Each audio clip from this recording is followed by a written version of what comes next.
તો Rajkot TRP game zone કાંડ બાદ રાજ્યના અન્ય શહેરોમાં પણ ગેમ ઝોન સંચાલકો હવે થીગડા મારતા જોવા મળી રહ્યા છે। રાજકોટના ગેમ ઝોનમાં એક જ પ્રવેશ નિકાસના દ્વાર હોવાના અહેવાલો બાદ હવે અમદાવાદના ગેમ ઝોનમાં પણ તાત્કાલિક એક્ઝિટ ગેટ બનાવાઈ રહ્યા છે। અમદાવાદમાં ગેમ ઝોનમાં એક્ઝિટ ગેટ બનાવાઈ રહ્યા છે। ન્યૂઝ સિટીના કેમેરામાં તે દ્રશ્યો કેદ થયા છે કે સંચાલકના થીગડા ફન બ્લાસ્ટ ગેમ ઝોનમાં તાત્કાલિક રીતે થીગડા મારવાના હવે શરૂ થયા છે। આ તમે દ્રશ્યો જોઈ લો કે જ્યાં અન્ય હવે દરવાજા બનાવવામાં આવી રહ્યા છે, એક્ઝિટ પોઈન્ટ બનાવવામાં આવી રહ્યા છે। સંવાદદાતા મૌલિક જોડાઈ ચૂક્યા છે।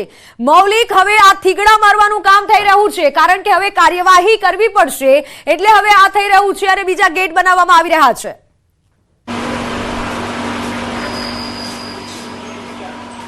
મિત્તલ, ચોક્કસથી જે રીતે ગઈકાલે રાજકોટની ઘટના બની અને એક સાથે અનેક પરિવારો જે છે તે વિખાયા હતા અને ત્યારબાદ અમદાવાદ મ્યુનિસિપલ કોર્પોરેશન હોય, બરોડા મ્યુનિસિપલ કોર્પોરેશન કે અન્ય મહાનગરપાલિકાઓ, તેના તમામ લોકો જે છે તે આવા ફન ઝોન છે ત્યાં ફન ઝોનમાં ચેકિંગ માટે નીકળ્યા છે, પરંતુ ક્યાંક ને ક્યાંક ચોક્કસથી અનેક જગ્યાઓ આવી બેદરકારી જોવા મળેલી છે। આપણે દ્રશ્યો બતાવવા માંગીએ સિંધુ ભવન રોડ ઉપર આવેલા ફન પોઈન્ટના આ ફન બ્લાસ્ટના દ્રશ્યો છે કે જ્યાં અત્યારે હાલ ફાયર વિભાગની ટીમ, પોલીસ વિભાગની ટીમ અને સાથે સાથે અન્ય ટોરેન્ટ પાવરની ટીમ જે છે તે ચેકિંગમાં હાલ છે। ત્યાં ફાયર સેફટી છે કે કેમ, સાથે સાથે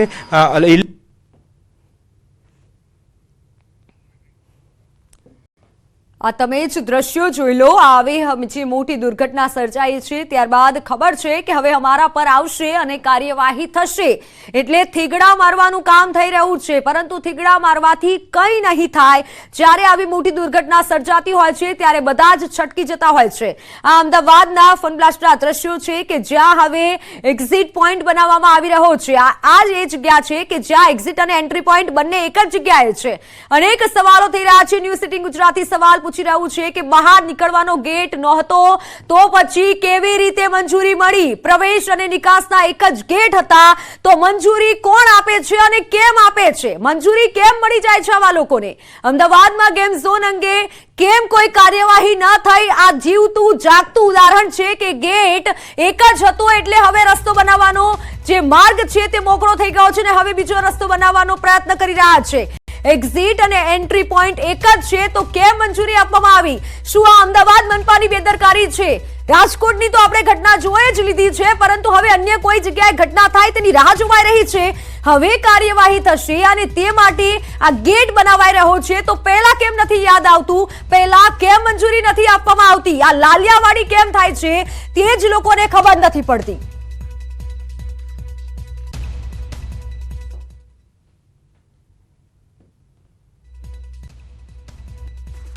રાજ્યભરમાં જે રીતે ગેમિંગ ઝોન બંધ કરવામાં આવ્યા છે, નવો આદેશ ના આવે ત્યાં સુધી આ ગેમિંગ ઝોન બંધ રહેશે, પરંતુ અમદાવાદના તમામ જગ્યાએ જ્યાં 9 જેટલા ગેમિંગ ઝોન આવ્યા છે તે બંધ કરાવવાને બાદ પોલીસ ચેકિંગ જે છે તે હાથ ધરવામાં આવ્યું। સાથે સાથે કોર્પોરેશનના અધિકારીઓ પણ જે ચેકિંગમાં જોડાયા છે। માનવામાં આવ્યું છે કે આ સિંધુ ભવન રોડ ઉપર આવે ફન બ્લાસ્ટ છે ત્યાં ચેકિંગ હાથ ધરવામાં આવતા રાતોરાત જે એક્ઝિટનો દરવાજો છે તે બનાવવામાં આવ્યો છે। દ્રશ્ય જોઈ શકો કે અત્યારે હાલ પણ ત્યાં કડિયાકામની કામગીરી જે છે તે ચાલી રહી છે, એટલે અત્યાર સુધી જ્યાં આગળ એક્ઝિટ ડોર નહોતો બનાવવામાં આવ્યો, પરંતુ આ ઘટના બની અને તેને લઈ સજાગ થયેલું કોર્પોરેશન અને કોર્પોરેશનની સાથે જે ગેમિંગ ઝોનના માલિકો છે તે પણ હવે આ એક્ઝિટના દરવાજા છે તે બનાવતા જોવા મળી રહ્યા છે। એટલે ક્યાંક ને ક્યાંક ચોક્કસ એવું કહી શકાય કે આ પ્રકારની ચૂક હતી અને ચૂક જે છે તે હવે અમદાવાદમાં કોઈ પણ પ્રકારની ઘટના આકાર ન પામે તે માટેની સફાળી જાગેલી કોર્પોરેશન અને માલિકો અહીંયા જોવા મળી રહ્યા છે।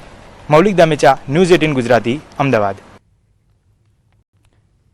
ન્યૂઝ સિટી ગુજરાતીના અહેવાલ બાદ સંચાલકો આ રીતે હવે થીગડા મારી રહ્યા છે। એન્ટ્રી અને એક્ઝિટ પોઈન્ટ એક જ છે, એક જ ગેટ છે, એટલે હવે બીજો બનાવવાનો પ્રયત્ન કરી રહ્યા છે, પરંતુ સવાલ એ થાય છે કે પહેલા ક્યાં જાઓ છો અને પહેલા આવી કાર્યવાહી કેમ નથી કરવામાં આવતી? હવે પોલીસના ડરથી બીજો ગેટ બનાવાઈ રહ્યો છે। સીધા દ્રશ્યો તમારી સામે છે, આ જોઈ લો। આ એ દ્રશ્યો છે કે કાર્યવાહી થાય ત્યારબાદ જ જાગે છે તંત્ર, તો પછી જાગે છે પણ હવે લોકો પણ પછી જાગે છે। આ સંચાલકોને સીધી ટકોર છે કે જો કોઈ મોટી દુર્ઘટના થાય છે તો પછી જવાબદાર કોણ છે? કારણ કે સંચાલકો તો આવી ઘટનાથી ભાગી જતા હોય છે। આ દ્રશ્યો છે અમદાવાદના ગેમ ઝોનના કે જ્યાં પોલીસની કાર્યવાહીથી ડરી અને હવે એક્ઝિટ પોઈન્ટ બનાવવામાં આવી રહ્યો છે। એન્ટ્રી અને એક્ઝિટ પોઈન્ટ એક જ છે એટલે હવે થીગડા મારવાનું કામ થઈ રહ્યું છે। પરંતુ સવાલ એ થાય છે કે આ ગેમ ઝોનને મંજૂરી કઈ રીતે મળી? એન્ટ્રી અને એક્ઝિટ પોઈન્ટ એક જ છે તો મંજૂરી કોણ આપે છે?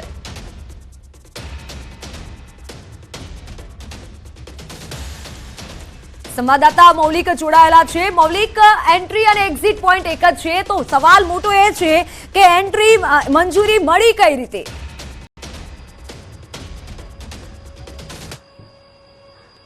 બિલકુલ મિત્તલ, સવાલ એ થઈ રહ્યો છે કે દુર્ઘટના જ્યારે ઘટે છે ત્યાર પછીથી તેને થીગડા મારવામાં કામ જે છે તે તમામ જગ્યાએ કરવામાં આવતું હોય છે.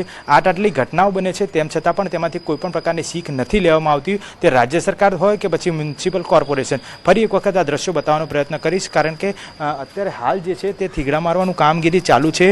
એક જ એન્ટ્રી અને એક જ એક્ઝિટ પોઈન્ટ હતો, પરંતુ અત્યારે હાલ તાત્કાલિક જ્યારે પોલીસ સાથેની ટીમ જે છે કોર્પોરેશનની એ અહીંયા ચેકિંગ માટે પહોંચી હતી, ત્યારે એ પહેલાં જ મોડી રાતથી અત્યાર સુધીમાં આ એક્ઝિટ ગેટ છે તે એક્ઝિટ ગેટ બનાવી દેવામાં આવ્યો છે.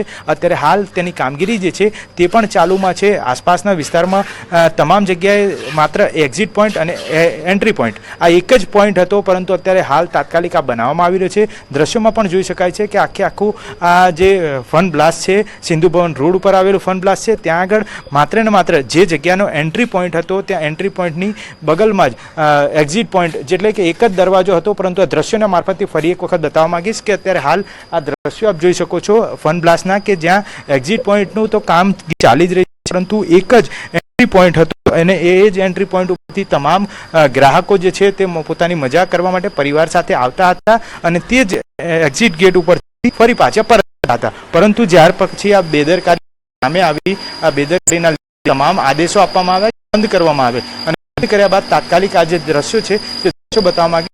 આ એન્ટ્રી પોઈન્ટ છે, આ એન્ટ્રી પોઈન્ટ ઉપરથી તમામ લોકો જે છે તે એક્ઝિટ હતા, પરંતુ ત્યારબાદ 9 જેટલા અલગ અલગ ફન બ્લાસ્ટ જે છે તેમાં બંધ કરાવવાની પરમિશન જે છે તે નહોતી અને બંધ કરાવવામાં આવ્યા. તેને લઈ અત્યારે હાલ આ દ્રશ્યોના મારફતે આપ જોઈ શકો છો કે એક્ઝિટ પોઈન્ટ જે છે તે તાત્કાલિક ધોરણે બનાવવામાં આવ્યો. એટલે ક્યાંક ને ક્યાંક ચૂક જે છે તે ચોક્કસથી માની શકાય છે.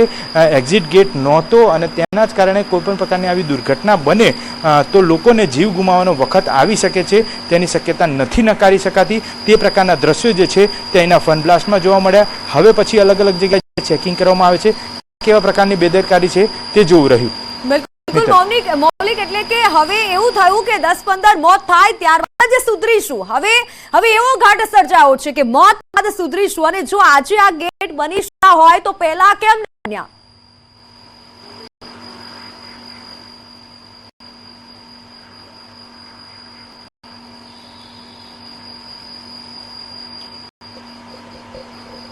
જી મૌલિક, અવાજ આવી રહ્યો છે આપને?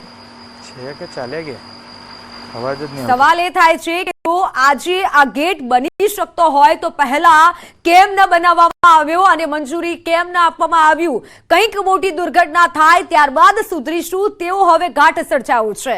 અમદાવાદના દ્રશ્યો છે કે જ્યાં હવે બીજો ગેટ આવવામાં આવી રહ્યો છે. પહેલા ગેટ નહોતો, પરંતુ રાજકોટની દુર્ઘટનાથી શીખ લીધી છે. હવે જતા જતા શીખ લેવામાં આવી છે, પરંતુ જે તમે દ્રશ્યો જોઈ રહ્યા છો ત્યાં હવે તાત્કાલિક રીતે થીગડા મારવામાં આવી રહ્યા છે. ગેટ ઉભો કરવામાં આવ્યો છે. મહત્તમ વ્યક્તિઓની સંખ્યા હવે નક્કી કરવી તેવી પણ જોગવાઈ કરવામાં આવી છે. ફાયર દ્વારા એન્ટ્રી અને એક્ઝિટની જોગવાઈ હોય છે અને આ તમામ નિયમો બાદ જ મંજૂરી મળતી હોય છે. તો મંજૂરી જ્યારે અપાતી હતી ત્યારે શું આ ગેટ નહોતો ખબર કે એન્ટ્રી અને એક્ઝિટ પોઈન્ટ એક જ ગેટ પર છે? અનેક સવાલો થઈ રહ્યા છે, પરંતુ આ સવાલો જ્યારે મોત થતા હોય છે ત્યારે સવાલો જતા હોય છે. સુપર એક્સક્લુસિવ દ્રશ્યો તમે અમદાવાદના જોઈ રહ્યા છો, જ્યાં ગેમ સંચાલકો દ્વારા હવે નવો ગેટ બનાવવામાં આવી રહ્યો છે. આ જીવતું જાગતું ઉદાહરણ છે કે કંઈક થાય, કોઈકના મોત થાય ત્યારબાદ જ અમે સુધરીશું, તે પહેલા કોઈ જ સુધરવાનું નથી. ન્યૂઝ સિટી ગુજરાતી આ સવાલ પૂછી રહ્યું છે કે બહાર નીકળવાનો ગેટ નહોતો તો મંજૂરી કઈ રીતે અપાઈ? પ્રવેશ અને નિકાસના એક જ ગેટ હતો તો મંજૂરી કઈ રીતે અપાઈ અને કઈ રીતે તમામ નિયમો દેખી જોઈ અને ત્યારબાદ મંજૂરી અપાતી હોય છે? આ અમદાવાદ મનપાની ઘોર બેદરકારી કહી શકાય. અમદાવાદના ફન બ્લાસ્ટ ગેમ ઝોન સામે પગલા કેમ નથી લેવામાં આવ્યા તે એક મોટો સવાલ અત્યારે થઈ રહ્યો છે. ફન બ્લાસ્ટ ગેમ ઝોનને મંજૂરી કોણે આપી છે? મંજૂરી આપવામાં આવે છે ત્યારે તમામ નિયમો જોઈ અને મંજૂરી અપાતી હોય છે. ગેટ એક જ છે, એન્ટ્રી અને એક્ઝિટ ગેટ એક છે, છતાં પણ મંજૂરી આપી દેવાય છે.